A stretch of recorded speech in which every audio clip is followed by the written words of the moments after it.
Θα μιλήσουμε σήμερα για το ενεργειακό μέρος που αφορά τη μετάβαση μιας συγκεκριμένης ποσότητας αερίου από μια αρχική κατάσταση σε μια τελική κατάσταση.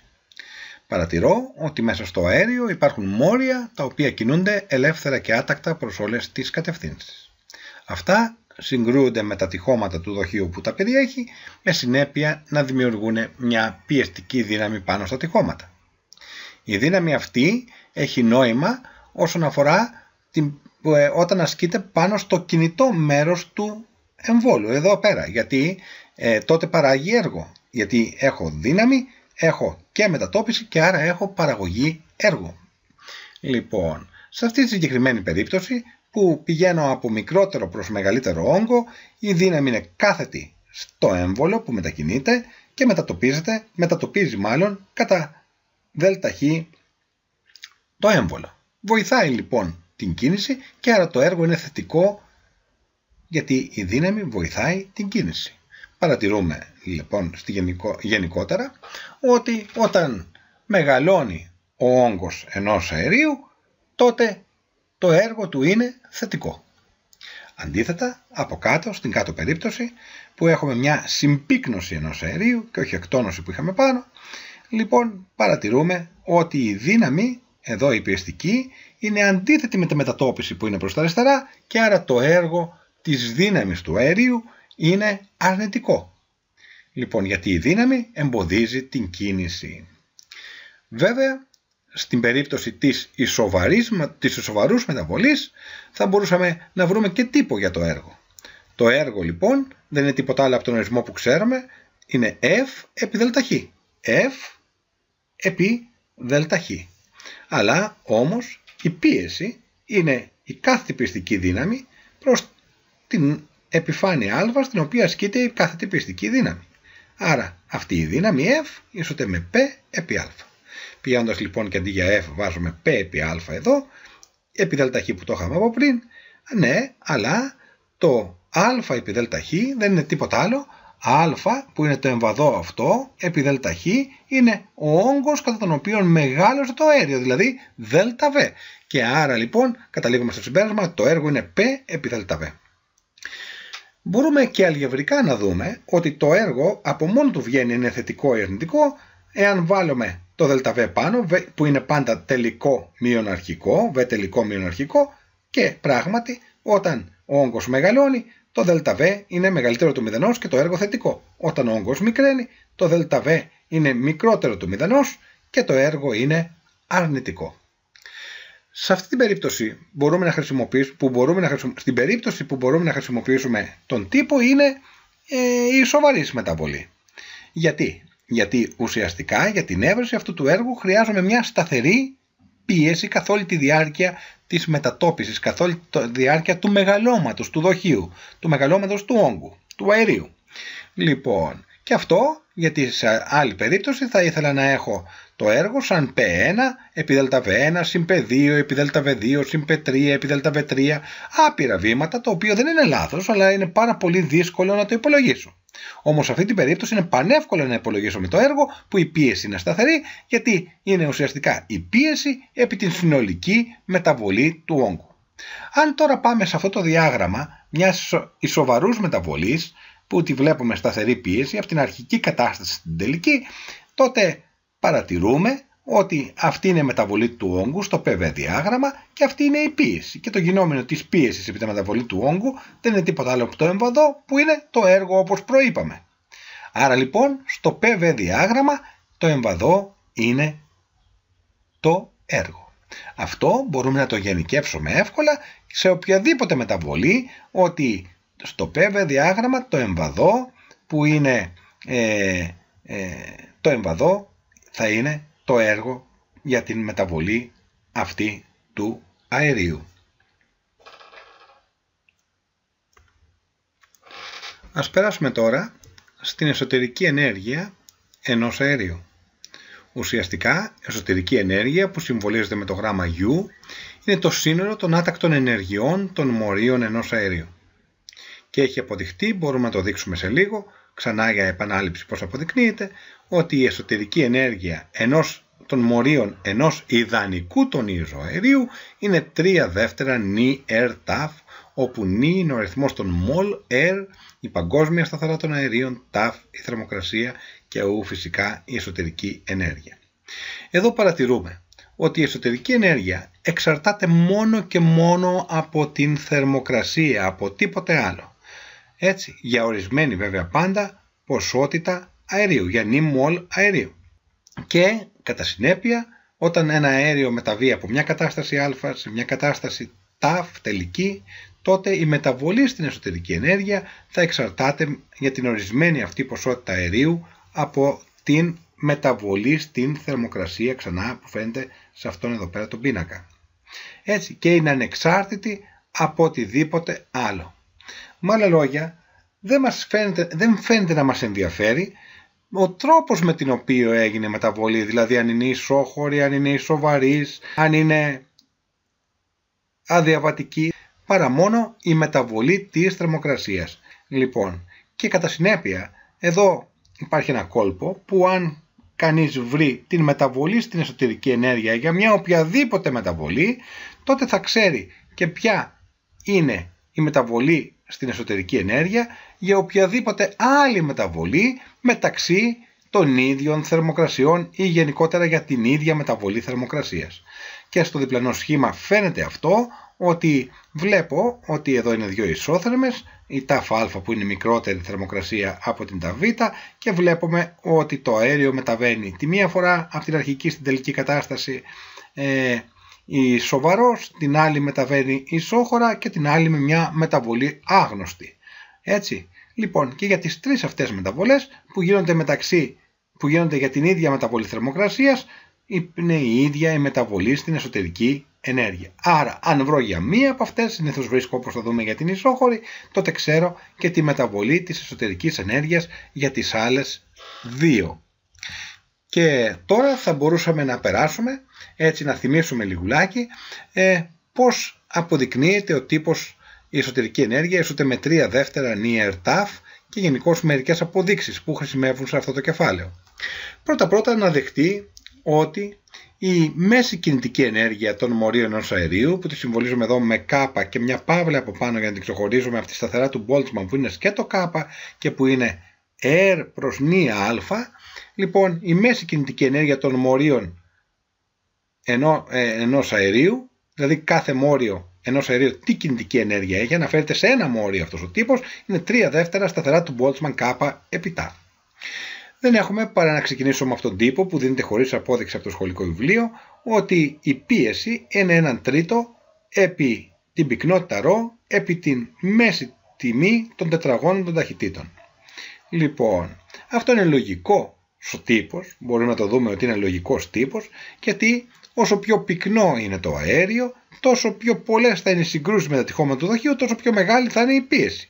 Και όσο πιο μεγάλες είναι οι ταχύτητες του αερίου αυτού, τόσο πιο σφοδρές θα είναι οι συγκρούσεις και τόσο πιο μεγάλη θα είναι τότε η πίεση. Το 1/3 βέβαια δεν μπορούμε να το δούμε εύκολα. Έτσι λοιπόν, χωρίς απόδειξη, παίρνουμε τον τύπο P ίσοτε με 1/3 ρ επί V τετράγωνο. Και το ρ, την πυκνότητα, πηγαίνω εδώ πέρα, που δεν είναι τίποτα άλλο παρά η μάζα η ολική των μορίων του αερίου προς τον αντίστοιχο όγκο.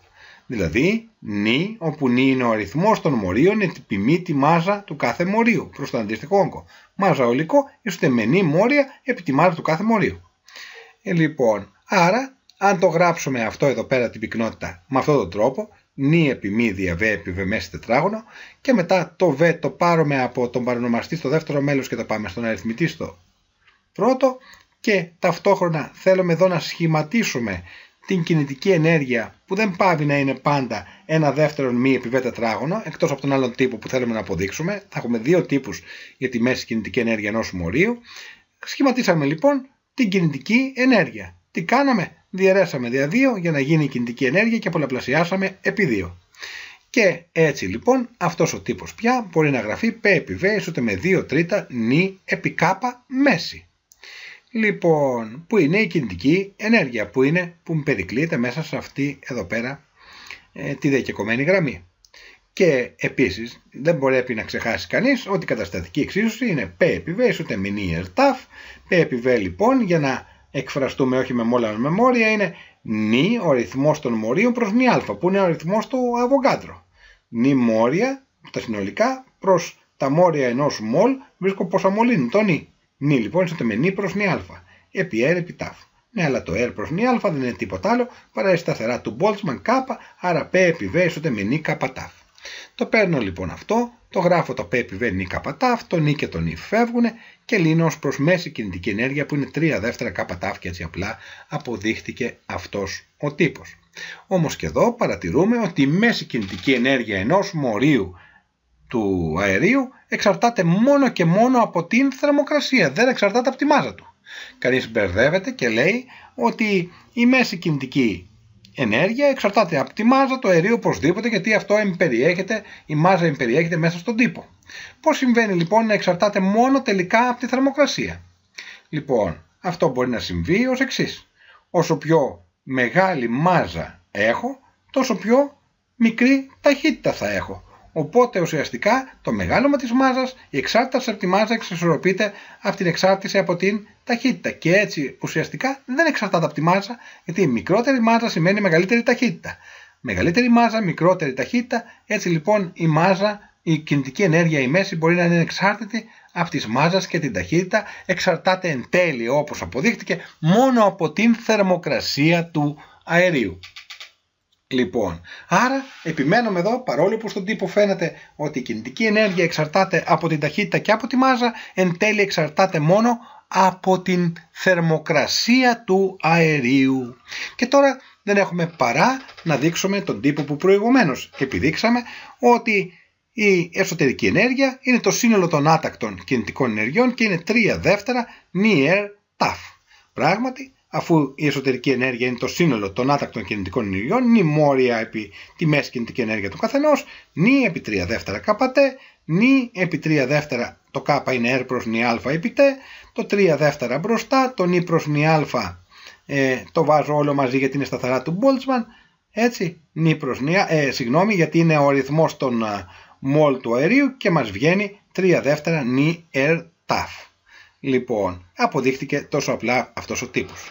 Και μια τελευταία απόδειξη που υπάρχει εδώ στην κινητική θεωρία, μιας και μιλάμε για εσωτερικές ενέργειες, σας κάνουμε και μια επανάληψη στην κινητική θεωρία, ότι η τετραγωνική ρίζα της μέσης τιμής των τετραγώνων των ταχυτήτων είναι 3r ταφ προς μη β, προς το μοριακό βάρος.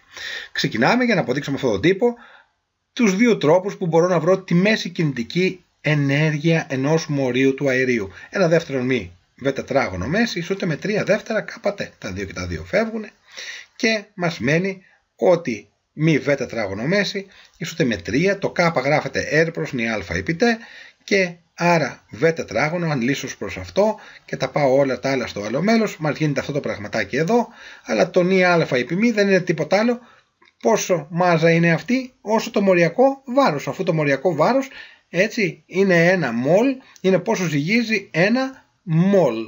Ωραία, σε γραμμάρια. Άρα νη α είναι ένα μολ, επί τη μάζα του κάθε μορίου είναι πόσο ζυγίζει ένα μολ.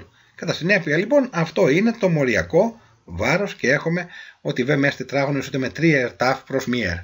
Αυτές είναι και οι αποδείξεις που τις είπαμε εδώ της κινητικής θεωρίας με την ευκαιρία της εσωτερικής ενέργειας που δεν είναι τίποτα άλλο παρά το σύνολο των άτακτων κινητικών ενεργειών και αποδείξαμε ότι η εσωτερική ενέργεια είναι 3 δεύτερα νη r ταφ και εξαρτάται μόνο από την θερμοκρασία.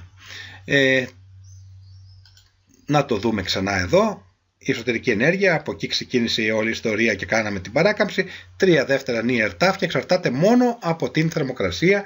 Έτσι δεν μας ενδιαφέρει το είδος της μεταβολής, αρκεί να έχω την ίδια μεταβολή στη θερμοκρασία και βρίσκω τη μεταβολή στην εσωτερική ενέργεια. Πράγμα που θα εκμεταλλευτώ αργότερα, γιατί θα βρίσκω για την ισόχωρη μεταβολή την μεταβολή στην εσωτερική ενέργεια και θα ξέρω για οποιαδήποτε άλλη μεταβολή τη μεταβολή στην εσωτερική ενέργεια. Ας μιλήσουμε τώρα για το τρίτο κομμάτι, το ενεργειακό, που είναι η θερμότητα που συμβολίζεται με το γράμμα Q. Και εδώ θα τονίσουμε πως όταν ένα αέριο παίρνει ενέργεια με τη μορφή θερμότητας, τότε η Q, η θερμότητα, θα είναι θετική, μεγαλύτερη του μηδενός. Ενώ όταν αέριο δίνει προς το περιβάλλον θερμότητα, ενέργεια με τη μορφή θερμότητας, τότε θα λέμε ότι το Q είναι μικρότερο του μηδενός. Ενώ όταν έχω αδιαβατική μεταβολή, δηλαδή τα τυχώματα είναι θερμομονωτικά, αυτό σημαίνει ότι ούτε δίνει ούτε παίρνει ενέργεια από το περιβάλλον, άρα στην αδιαβατική μεταβολή η θερμότητα που ανταλλάσσει με το περιβάλλον το αέριο είναι 0. Ας πάμε όμως τώρα και να δούμε σε ποιες περιπτώσεις έχουμε προς στιγμήν υποψιαστεί ότι παίρνει θερμότητα το αέριο από το περιβάλλον. Μπαίνει μέσα στο αέριο θερμότητα, θετική θερμότητα δηλαδή. Πρώτα στην ισόχωρη θέρμανση που έβαζα φωτιά κάτω από το δοχείο με τα ανένδοτα τυχώματα. Δεύτερον, πάλι φωτιά έβαζα στην ισοβαρή θέρμανση εκτόνωση με το μετακινούμενο έμβολο με το βαράκι από πάνω που είχε σταθερή πίεση καθ' όλη τη διαδρομή. Και στην τρίτη περίπτωση που δεν ήταν εμφανές καθόλου, ήταν πολύ πονηρό, στην ισόθερμη εκτόνωση. Και εκεί εξηγήσαμε τότε ότι έπαιρνε θερμότητα, άρα μεγαλύτερη του μηδενός, στην ισόθερμη εκτόνωση, παρόλο που η θερμοκρασία του παρέμενε σταθερή. Έτσι το συζητήσαμε τότε αυτό το θέμα, να μην επανέρχομαι με λεπτομέρειες σε αυτό. Λοιπόν, αντίθετα μάλλον, όταν έχω ισόχωρη ψήξη, δηλαδή ανένδοτα τυχώματα, αέριο και παγάκια από κάτω, τότε προφανώς φεύγει θερμότητα από το αέριο προς το περιβάλλον, μικρότερη του μηδενός. Στην ισοβαρή ψήξη ή συμπίεση μειώνεται ο όγκος όταν βάλω μια συσκευή σοβαρούς μεταβολής μέσα σε παγάκια και φεύγει θερμότητα από το αέριο προς το περιβάλλον. Και στην ισόθερμη συμπίεση που πάλι και εδώ ήταν πονηρή ιστορία και δεν φαινότανε εύκολα. Θυμάστε με την τρόπο από δειλάτου που λέγαμε ότι τείνει να αυξηθεί η θερμοκρασία, αλλά για να μην αυξηθεί κατά τη συμπίεση, έτσι φεύγει η θερμότητα προς το περιβάλλον. Ενώ για την ισόθερμη εκτόνωση λέγαμε ότι τείνει να μειωθεί η θερμοκρασία, αλλά δεν προλαβαίνει γιατί γίνεται η μεταβολή πολύ αργά. Έτσι, και έτσι έρχεται θερμότητα από το περιβάλλον προς τα μέσα και ο μεγαλύτερο του μηδενός και τελικά η θερμοκρασία παραμένει σταθερή. Συγκεκριμένα στην ισόχωρη μεταβολή η θερμότητα, έχουμε και τύπο εδώ, μπορούμε να υπολογίσουμε τη θερμότητα Q ισούται με νη που είναι ο αριθμός των μολ επί σε V επί δέλτα τάφ, επί τη μεταβολή στην θερμοκρασία. Τι είναι τώρα το σε V? Το σε V είναι η ενέργεια που χρειάζεται ένα μολ ενός ιδανικού αερίου για να ανεβεί η θερμοκρασία του κατά 1 βαθμό Κέλβιν. 1 μολ να ανεβεί η θερμοκρασία του κατά 1 βαθμό Κέλβιν. Άρα αν πολλαπλασιάσω εγώ επί πόσους βαθμούς ανέβηκε και επί πόσα μολ έχω, βρίσκω τη συνολική ενέργεια, τη συνολική θερμότητα που χρειάζομαι. Έτσι, για να ανεβεί η θερμοκρασία νη μολ κατά δέλτα τάφ βαθμούς Κελσίου. Όμοια με σταθερό βέβαια όγκο, ισόχωρα. Ενώ στην ισοβαρή μεταβολή πάλι έχουμε τύπο που διαφέρει από τον προηγούμενο, ότι είναι πάλι τον ήτα μολ, πάλι η μεταβολή της θερμοκρασίας, αλλά σε π εδώ πέρα. Αυτό σημαίνει ότι το σε π είναι μάλλον η ενέργεια, η θερμότητα που χρειάζεται 1 μολ για να ανεβεί η θερμοκρασία του κατά 1 βαθμό Κέλβιν με σταθερή πίεση, ισοβαρός. Βλέπουμε ότι είναι, και θα δούμε αργότερα, ότι άλλο είναι το σε π και άλλο είναι το σε β. Διαφέρουν μεταξύ τους κατά αέρο, όσο είναι η παγκόσμια σταθερά το αερίο, και μάλιστα το σε π είναι λίγο μεγαλύτερο, κατά αέρο μεγαλύτερο από το σε β. Επίσης δίνεται χωρίς απόδειξη ότι στην ισόθερμη μεταβολή, γιατί και εκεί είπαμε παρόλο που είναι σταθερή η θερμοκρασία δεν έχω δέλτα τάφ όπως πριν, έτσι δίνεται χωρίς απόδειξη ότι η θερμότητα είναι νι ερ τάφ επιλογάριθμος β τελικό προς β αρχικό, ή αλλιώς θα μπορούσαμε να πούμε και όπως θα δούμε π αρχικό προς π τελικό. Δηλαδή δύο τύπους μπορούμε να βρούμε στην ισόθερμη μεταβολή τη θερμότητα, νι ερ τάφ επιλογάριθμος π αρχικό προς π τελικό ή νι ερ τάφ επιλογάριθμος β τελικό προς β αρχικό. Θα δούμε ότι αυτός και αυτός ο τύπος εύκολα πάει από τον ένα στον άλλον. Το θέμα είναι ότι ο συνολικός αυτός τύπος δίνεται χωρίς απόδειξη. Λοιπόν, επίσης εδώ, και χωρίς να ξέρω αν δίνει ή αν παίρνει θερμότητα ένα αέριο, χωρίς να το σκεφτώ δηλαδή, να σκεφτώ τη συσκευή και τα λοιπά και τον τρόπο, αν βάζω φωτιά, αν βάζω πάγο, μπορούμε να δούμε από το ΔΤΤ και μόνο, εάν το ΔΤΤ είναι μεγαλύτερο του 0, σημαίνει ότι η θερμοκρασία αυξάνει και άρα το Q είναι μεγαλύτερο του 0, παίρνει θερμότητα. Εάν το ΔΤΤ είναι μικρότερο του 0, σημαίνει ότι η θερμοκρασία πέφτει και δίνει θερμότητα προς το περιβάλλον. Δηλαδή εύκολα μπορώ και χωρίς να σκεφτώ τη συσκευή και τη διαδικασία ολόκληρη να βρω και αλγευρικά αν δίνει ή αν παίρνει, αν είναι μικρότερη ή μεγαλύτερη από το 0 η θερμότητα. Τέλος, ας συνδυάσουμε τη θερμότητα, την εσωτερική ενέργεια και το έργο, τι σχέση έχουν μεταξύ τους. Αρκεί να σκεφτούμε πολύ λογικά ότι αν σε ένα αέριο δίνουμε θερμότητα, αυτό μπορεί να την κάνει δύο πράγματα. Ή να αυξήσει τη θερμοκρασία του, πράγμα που σημαίνει ότι αυξάνει την εσωτερική του ενέργεια που έχει να κάνει σχέση μόνο με την αύξηση της θερμοκρασίας, ή να μετακινηθεί, να μεγαλώσει ο όγκος του ή κάτι να πάθει ο όγκος του γενικότερα και άρα έργο. Άρα λοιπόν μπορούμε να γράψουμε την αρχή διατήρησης της ενέργειας εδώ πέρα που λέγεται και πρώτος θερμοδυναμικός νόμος που λέει ότι Q, η θερμότητα που δίνω, ίσως με ΔU, τη μεταβολή στην εσωτερική ενέργεια, συν W, το έργο που παράγεται. Και ισχύει φυσικά και όταν η θερμότητα είναι αρνητική ή οτιδήποτε. Έτσι, απλώς εμείς το εξηγήσαμε στην περίπτωση που δίνω θερμότητα για να είναι πιο έτσι κατανοητό, πιο εύπεπτο και τότε μπορεί να αυξηθεί η θερμοκρασία του, π.χ. στην ισόχωρη μεταβολή, αλλά στην σοβαρή μεταβολή και να επίσης να μεγαλώσει και ο όγκος του και έτσι και άλλο ένα έργο θετικό. Παραδείγματος χάρη στην σοβαρή θέρμανση. Λοιπόν, ας πάμε τώρα σε κάθε μεταβολή χωριστά, ισόχωρη, ισοβαρής, ισόθερμη και αδιαβατική, για να εφαρμόσουμε αυτά που μάθαμε σχετικά με τον πρώτο θερμοδυναμικό νόμο για το έργο, για τη μεταβολή στην εσωτερική ενέργεια, τη θερμότητα, αλλά και να δούμε κάποιοι νόμοι που προκύπτουν να γράψω τις καταστατικές εξισώσεις για την αρχική και την τελική κατάσταση κατάλληλα σε κάθε περίπτωση. Λοιπόν, στην ισόχωρη μεταβολή ο όγκος όπως ξέρουμε είναι σταθερός, δεν μεταβάλλεται, άρα δεν έχω έργο. Το έργο λοιπόν είναι 0 και άρα ο πρώτος θερμοδυναμικός νόμος παίρνει μια εύκολη μορφή Q ισούται με ΔU. Δηλαδή όλη η θερμότητα που παίρνει παραδείγματος χάρη εδώ στην ισόχωρη θέρμανση γίνεται όλη αύξηση της εσωτερικής ενέργειας, αύξηση της θερμοκρασίας. Καθόλου έργο, καθόλου μετακίνηση του εμβόλου, καθόλου μετακίνηση, καθόλου μεγάλωμα του όγκου.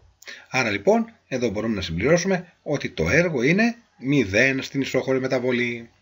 Και επίσης στην ισόχωρη μεταβολή είχαμε τύπο για την θερμότητα, μόλις λίγο πριν λίγο το είπαμε, ο αριθμός των μολ, επί ΣΒ, η γραμμομοριακή θερμοχωρητικότητα με σταθερό όγκο, δηλαδή η θερμότητα που χρειάζεται ένα μολ αερίου για να ανεβεί η θερμοκρασία του κατά 1 βαθμό Κέλβιν, επί τη μεταβολή της θερμοκρασίας και έτσι απλά βρίσκουμε τη θερμότητα. Και αφού από τον πρώτο θερμοδυναμικό νόμο βλέπουμε ότι το Q ισούται με ΔU, άρα και το ΔU δεν θα είναι παρά το ίδιο πράγμα. Νη επί ΣΒ επί ΔΤ και φυσικά για ιδανικό αέριο μπορεί να χρησιμοποιήσω αν χρειάζεται και το τύπο 3 δεύτερα νη R ΔΤ παντού. Λοιπόν, αυτοί οι τύποι για την εσωτερική ενέργεια μεταξύ των ίδιων θερμοκρασιών ισχύουν για όλες τις μεταβολές είπαμε και πριν. Έτσι, γιατί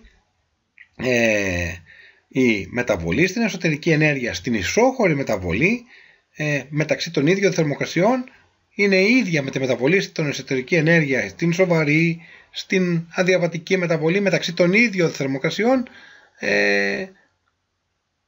αφού η μεταβολή στην εσωτερική ενέργεια εξαρτάται μόνο και μόνο από την θερμοκρασία. Άρα βρίσκοντας την ισόχωρη μεταξύ δύο θερμοκρασιών μεταβολή εσωτερική ενέργεια, ξέρω για οποιαδήποτε μεταβολή ισόχωρη, σοβαρή κτλ. Την μεταβολή στην εσωτερική ενέργεια. Λοιπόν, το κρατάω αυτό το πράγμα γιατί πάντα τον ίδιο τύπο για τη μεταβολή στην εσωτερική ενέργεια θα γράψω και στις υπόλοιπες μεταβολές εκεί όπου υπάρχει βέβαια μεταβολή στην εσωτερική ενέργεια, όχι στην ισόθερμη. Λοιπόν, και συνεχίζουμε τώρα να γράψουμε τις καταστατικές εξισώσεις. Αυτό είναι το κόλπο ότι για το αρχική κατάσταση και για την τελική κατάσταση Π αρχικό επί Β. Το Β το γράφω έτσι γιατί είναι κοινό, ή θα μπορούσα να γράψω Βα και Βα όμως, να μην γράψω Β τελικό, για να φύγει όταν διαιρέσω κατά μέλη. Να το βλέπω. Δηλαδή, μία φορά όταν πρόκειται για τον ίδιο όγκο, να το γράφω με ένα γράμμα. Ή Β και Β, ή Βα και Βα, ή Β τελικό και Β τελικό. Ίσως με νι ταφ α, νι ταφ τελικό. Διαιρώντας κατά μέλη αυτές τις δύο καταστατικές εξισώσεις, τότε βγαίνει ότι Πα προς Π τελικό ίσοτε με ταφ α προς ταφ τελικό. Και πηγαίνοντας στα πρώτα μέλη τα α και στα δεύτερα τα τελικά, παρατηρούμε ότι το πηλίκο πίεσης προς θερμοκρασία είναι σταθερό, που λέγεται και νόμος του Γκέι-Λουσάκ. Λοιπόν, δεν είναι απαραίτητο να θυμάται κανείς τον νόμο του Γκέι-Λουσάκ, αρκεί να θυμάται να γράψει την καταστατική εξίσωση για την αρχική και τελική κατάσταση και να διαρρέσει κατά μέλη, και οποιοδήποτε και να είναι αυτός ο νόμος, αυτό θα ισχύει για τη συγκεκριμένη άσκηση, ακόμα και αν δεν θυμάται το όνομα του Γκέι-Λουσάκ. Φυσικά, αν εδώ πέρα είχα ισόχωρη ψήξη, τότε προφανώς η ΔΤ θα ήταν μικρότερη του μηδενός, η Q θα ήταν μικρότερη του μηδενός, θα έφευγε δηλαδή θερμότητα από το αέριο προς το περιβάλλον, και η ΔΟ φυσικά αναγκαστικά θα ήταν και αυτή η μικρότερη του μηδενός, αφού πήγαινε προς μικρότερη θερμοκρασία. Εν προκειμένου όμως που έχω ισόχωρη θέρμανση, ας πάω εδώ πέρα και ας βάλω στο βελάκι αυτό, έτσι βάζουμε συνήθως, ότι το Q πηγαίνει προς μέσα στο αέριο, έτσι, προς τα μέσα. Ας κάνουμε τώρα το ίδιο, δηλαδή να γράψουμε τον πρώτο θερμοδυναμικό νόμο, να βρούμε το έργο, τη μεταβολή στην εσωτερική ενέργεια και τη θερμότητα σε μια ισοβαρή μεταβολή. Λοιπόν, ο πρώτος θερμοδυναμικός νόμος είναι Q ισόται με ΔΟ συν W. Εδώ και ο όγκος μεταβάλλεται και η θερμοκρασία μεταβάλλεται και η θερμότητα παίρνει. Λοιπόν, συγκεκριμένα στην ισοβαρή θέρμανση παρατηρώ ότι μπαίνει θερμότητα μέσα. Αυξάνεται άλλωστε η θερμοκρασία. Και η θερμότητα αυτή, άρα έχω πολλά. Η θερμότητα αυτή Q, είχαμε πει πριν ότι είναι νι επί σε Π επί ΔΤ, όπου σε Π είναι η γραμμομοριακή θερμοχωρητικότητα υπό σταθερή πίεση, δηλαδή που σημαίνει πως θερμότητα χρειάζεται 1 μολ του αερίου για να ανεβεί η θερμοκρασία του κατά 1 βαθμό Κέλβιν. Έτσι λοιπόν έχω τον τύπο για τη θερμότητα. Εδώ, επειδή η πίεση είναι σταθερή, είχαμε συζητήσει στο έργο στην ισοβαρή μεταβολή ότι είναι Π επί ΔΒ. Εδώ όμως πρέπει να χρησιμοποιήσουμε και ένα δεύτερο τύπο που είναι πολύ χρήσιμο στις ασκήσεις. Επειδή η καταστατική εξίσωση είναι P επί V ισόται με νι ταφ και P είναι σταθερό και νι σταθερό, τότε εάν βάλω δέλτα μπροστά από αυτή τη μεταβολή, δέλτα, τα σταθερά βγαίνουν απ' έξω από το δέλτα, P επί ΔΒ ισόται με νι δέλτα ταφ. Δηλαδή το P επί ΔΒ ισόται νι δέλτα ταφ. Μπορούμε να το συμπληρώσουμε εδώ πέρα, νι δέλτα ταφ.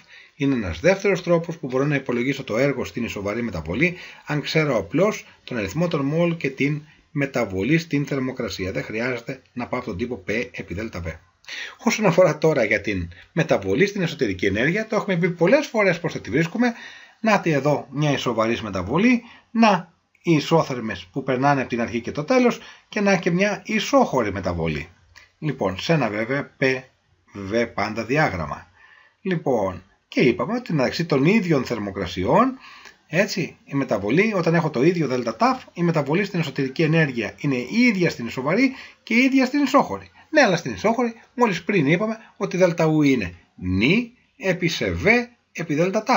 Άρα λοιπόν και εδώ η μεταβολή θα είναι νι επί σε Β επί ΔΤ, έτσι, και έτσι παρατηρούμε αυτή τη διαφορά μεταξύ εσωτερικής ενέργειας και θερμότητας. Το ένα έχει σε Π, το άλλο έχει σε Β μέσα.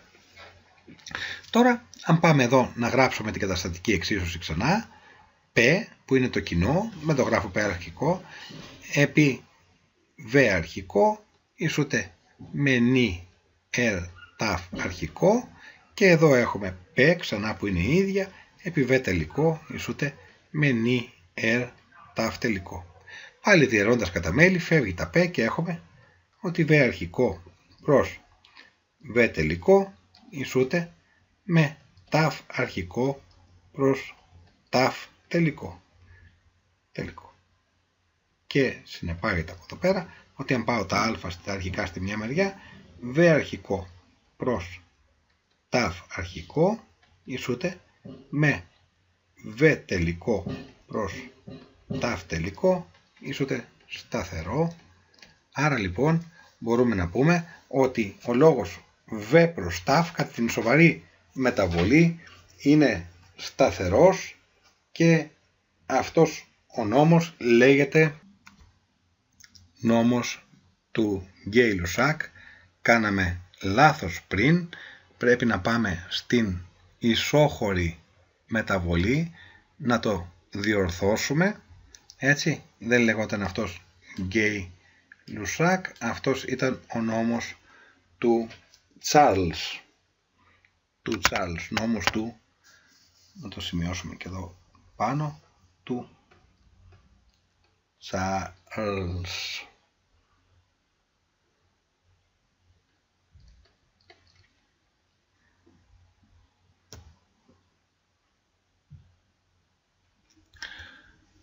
Ας πάμε τώρα στην ισόθερμη μεταβολή και εδώ μιλήσαμε και λίγο πριν και είπαμε ότι υπάρχει η ισόθερμη εκτόνωση, πάει προς μεγαλύτερο όγκο, τείνει η θερμοκρασία να μειωθεί, αλλά αυτό δεν μπορεί να συμβεί γιατί γίνεται πάρα πολύ αργά η μεταβολή, έρχεται θερμότητα μέσω των διαπερατών από τη θερμότητα τυχωμάτων από το περιβάλλον και έτσι κρατάει τη θερμοκρασία σταθερή. Άρα Q εδώ περιμένω να είναι μεγαλύτερη του μηδενός στην ισόθερμη εκτόνωση.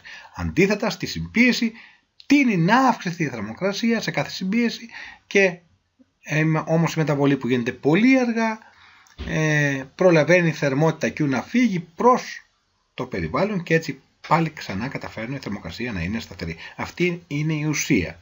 Πάμε όμως να δούμε πώς αλλιώς μπορούμε να τα δούμε αυτά τα πράγματα. Ο πρώτος θερμομετρικός νόμος εδώ πέρα είναι Q ίσο με ΔU συν W. Και φυσικά επειδή η θερμοκρασία παραμένει σταθερή δεν μεταβάλλει τη εσωτερική ενέργεια και άρα το ΔU είναι 0. Να πάμε να το σημειώσουμε και κάτω στο κατάλληλο τραυνάκι. ΔU ισούται με ένα μεγάλο 0.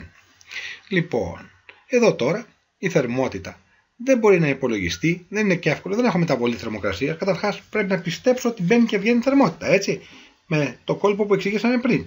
Δίνεται χωρίς λοιπόν απόδειξη ο τύπος ότι είναι νι ταφ, όπου ταφ είναι σταθερή αυτή η θερμοκρασία της ισόθερμης μεταβολής, επί λογάριθμος του V τελικού, τον τελικό όγκο, προς τον V αρχικό, τον αρχικό όγκο.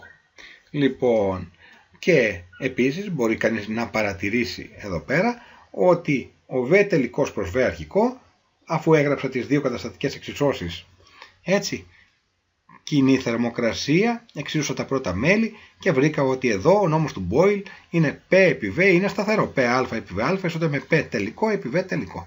Και εκμεταλλευόμενος αυτό το πράγμα έγραψα ότι P αρχικό προς P τελικό ισούται με V τελικό προς V αρχικό, πράγμα που μπορώ να γράψω αυτόν τον τύπο για τη θερμότητα με έναν δεύτερο τρόπο, near ταφ επί λογάριθμος P αρχικό προς P τελικό. Άρα λοιπόν εδώ όταν είναι να υπολογίσουμε τη θερμότητα δεν είναι ανάγκη να ξέρουμε να πάμε οπωσδήποτε να βρούμε το λόγο των όγκων, μπορούμε να έχουμε και το λόγο των πιέσεων, αρκεί να προσέξουμε εδώ τελικό προς αρχικό στον όγκο ενώ στις πιέσεις αρχικό προς τελικό. Και βεβαίως εδώ από τον πρώτο θερμοδυναμικό νόμο βλέπουμε ότι Q ισούται με W, άρα ό,τι είναι το Q είναι και το W και θα γράψω τα ίδια ακριβώς πράγματα επί λογάριθμος V τελικό προς V αρχικό ισούται με νι ταφ επί λογάριθμος P αρχικό προς P τελικό. Λοιπόν, γράψαμε έτσι σε πρώτη φάση και τι ισχύει ενεργειακά για την ισόθερμη εκτόνωση ή συμπίεση. Λοιπόν, και βεβαίως η θερμότητα θα βγει θετική όταν έχω εκτόνωση, όταν ο V τελικό είναι μεγαλύτερο από το V αρχικό, ενώ θα βγει αρνητική όταν το V τελικό είναι μικρότερο από το V αρχικό. Εδώ πρέπει να γνωρίζω και μια, δύο, τρεις ιδιότητες από τους λογάριθμους που δεν είναι αυτή τη στιγμή να τους πούμε. Παρακάτω σε ασκήσεις, σε άλλο μάθημα. Τέλος, ας πάμε να δούμε δύο πράγματα στην αδιαβατική μεταβολή. Εδώ στην αδιαβατική μεταβολή τα τυχώματα είναι θερμομονωτικά και το πρώτο πράγμα που είναι σίγουρο είναι ότι δεν περνάει ούτε προς το περιβάλλον ούτε προς το αέρια θερμότητα, άρα η θερμότητα σίγουρα είναι ένα μεγάλο 0. Λοιπόν, τώρα εάν γ ορίσουμε το λόγο της ΣΠ προς ΣΒ που εξηγήσαμε πριν ποιος είναι, αυτός επειδή η ΣΒ είναι μεγαλύτερο πάντα από τη ΣΠ και θα το αποδείξουμε σε λίγο, είναι μεγαλύτερος από τη μονάδα, αυτός λοιπόν ο λόγος ονομάζεται γ, ΣΠ προς ΣΒ. Ισχύει η εξίσωση του Πουασόν εδώ πέρα, χωρίς απόδειξη βεβαίως, ότι Π αρχικό επί Β αρχικό εις την Γ ισούται με Π τελικό επί Β τελικό εις τη Γ. Επίσης, για το έργο, μετά από αρκετές πράξεις που δεν τις έχουμε και δεν τις χρειαζόμαστε, δεν είναι στην ύλη μας, βρίσκουμε ότι το έργο είναι Π τελικό επί Β τελικό μείον Π αρχικό επί Β αρχικό δια 1 μείον Γ. Τώρα η μεταβολή στην εσωτερική ενέργεια θα μπορούσε να βρεθεί με τον ίδιο τρόπο που τη βρήκαμε και στην ισόχωρη μεταβολή. Δηλαδή να θεωρήσουμε ότι έχω μία ισόχωρη μεταβολή μεταξύ των ίδιων θερμοκρασιών με αυτή της αδιαβατικής. Και άρα η μεταβολή στην εσωτερική ενέργεια θα είναι πάλι και εδώ νη επί σε β επί δελτα ταφ. Φυσικά εδώ τη μεταβολή στην εσωτερική ενέργεια μπορώ να τη βρω και ότι ισούται και με πλην W. Και άρα να βάλω αυτόν τον προηγούμενο τύπο με αντίθετο ισούται με εκτός από αυτό δηλαδή και με Π αρχικό επί Β αρχικό μείον Π τελικό επί Β τελικό δια 1 μείον Γ. Ή να αφήσω τον αριθμητή ίδιο και να γράψω Γ μείον 1 από κάτω. Εν πάση περιπτώσει έχω δύο τρόπους να βρω την εσωτερική ενέργεια ανάλογα με την άσκηση που μου δίνεται. Τώρα οπωσδήποτε εδώ δεν έχω θερμότητα και εδώ όταν πηγαίνει προς μεγαλύτερο όγκο, όπως παραδείγματος χάρη εδώ στην αδιαβατική εκτόνωση, το έργο είναι θετικό. Όταν πηγαίνει προς μικρότερο όγκο, το έργο πάλι πρέπει να βγει αρνητικό. Και τώρα ας μιλήσουμε για μια κυκλική μεταβολή. Λοιπόν, κυκλική μεταβολή σημαίνει ότι ξεκινάει από ένα σημείο α, πηγαίνει κάπως σε ένα σημείο β και ξαναγυρνάει πίσω στο σημείο α. Δηλαδή έχει ξαναγυρίσει στο αρχικό του σημείο. Είναι μια κλειστή διαδρομή σε ένα PV πάντα διάγραμμα. Όπως είχαμε πει, το εμβαδό που περικλείεται από κάθε καμπύλη στο PV διάγραμμα είναι το έργο. Λοιπόν, το εμβαδό της ΑΓΒ είναι το μαύρο γραμμοσκιασμένο και της ΒΔΑ είναι το κόκκινο γραμμοσκιασμένο και είναι το έργο των αντίστοιχων αυτών μεταβολών. Παρατηρώ ότι το έργο της ΑΓΒ είναι μεγαλύτερο του μηδενός γιατί πάει προς μεγαλύτερο όγκο, ενώ της ΒΔΑ είναι μικρότερο του μηδενός γιατί πάει προς μικρότερο όγκο.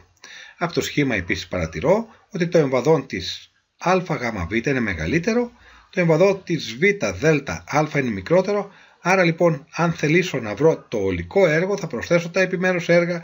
Αυτό εδώ το θετικό είναι μεγαλύτερο από το αρνητικό, κατά συνέπεια η δεξιόστροφη και η κυκλική μεταβολή έχει θετικό έργο. Και γενικώς από το ολόκληρο το μαύρο να αφαιρέσουμε το κόκκινο, το εμβαδό που περικλείεται μέσα σε που ισοκλείεται μέσα σε αυτή την καμπύλη είναι το έργο το ολικό της διαδρομής. Όμοια τώρα, εάν σκεφτώ ότι έχω αριστερόστροφη κυκλική μεταβολή, τότε ξεκινάει κανείς από το σημείο α, πηγαίνει στο δ, στο β, αυτό είναι το κόκκινο το έργο που είναι και το μικρό, το θετικό τώρα, ενώ το μεγάλο το έργο είναι το αρνητικό, άρα συνολικά το ολικό έργο θα βγει αρνητικό στην αριστερόστροφη κυκλική μεταβολή, αφού τα δύο επιμέρους έργα, το έργο ΒΓΑ είναι αρνητικό και μεγάλο, ενώ το έργο ΑΔΒ είναι θετικό και μικρό, άρα συνολικά βγαίνει αρνητικό. Και βεβαίως πάλι το έργο το ολικό είναι αυτό που εσωκλείεται στην καμπύλη την ολική.